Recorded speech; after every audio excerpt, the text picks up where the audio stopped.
ജീവിതത്തിലെ വലിയ ഒരു ദൈവാനുഗ്രഹമാണ് നമ്മൾ മറ്റുള്ളവർക്ക് വേണ്ടി ചെയ്തു കൊടുക്കണ നന്മകൾ അവർ തിരിച്ചറിയുക എന്ന് പറയുന്നത്. ഈ മാതാപിതാക്കന്മാർ മക്കൾക്ക് വേണ്ടി ചെയ്തു കൊടുക്കുന്നത്, മക്കൾ മാതാപിതാക്കന്മാർക്ക് ചെയ്തു കൊടുക്കുന്നത്, സഹോദരങ്ങൾക്ക് ചെയ്തു കൊടുക്കുന്നത്, സുഹൃത്തുക്കൾക്ക് ചെയ്തു കൊടുക്കുന്നത്, വികാരിയച്ഛൻ ഇടവക ജനങ്ങൾക്ക് ചെയ്തു കൊടുക്കുന്നത്, ഇത് ഇടവക ജനങ്ങൾ വികാരിയച്ഛന് ചെയ്തു കൊടുക്കുന്നത്, ഇത് നമ്മൾ ആർക്കാണോ നന്മ ചെയ്തു കൊടുക്കുന്നത് അവർക്കത് മനസ്സിലാക്കാൻ പറ്റുക എന്ന് പറയുന്നത് വലിയ ദൈവാനുഗ്രഹമാണ്. ഇന്ന് അങ്ങനെ ശിമയോൻ തൻ്റെ ജനത്തിന് വേണ്ടി ചെയ്തു കൊടുത്ത അനുഗ്രഹങ്ങൾ ആളുകൾ തിരിച്ചറിഞ്ഞു എന്നുള്ളതാണ് വചനത്തിൽ പറയുന്നത്. വചനം ഇങ്ങനെയാണ് പറയുന്നത്: ശിമയോൻ്റെ വിശ്വസ്തതയും രാജ്യത്തിന് അവൻ നേടിക്കൊടുക്കാൻ ഉറച്ച പ്രതാപവും ജനം മനസ്സിലാക്കി.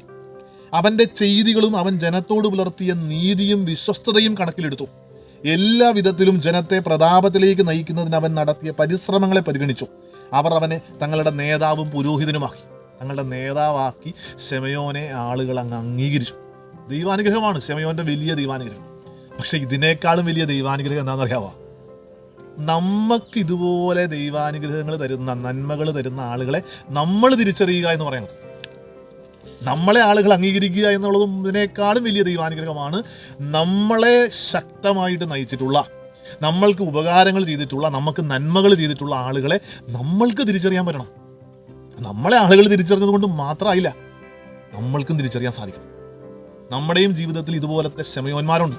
അത് തിരിച്ചറിയാൻ പറ്റണം, അംഗീകരിക്കാൻ പറ്റണം, അവരെ അഭിനന്ദിക്കാൻ പറ്റണം, അതിന് നന്ദി കൊടുക്കാൻ പറ്റണം. ഈശോ നമ്മളെ അനുഗ്രഹിക്കട്ടെ.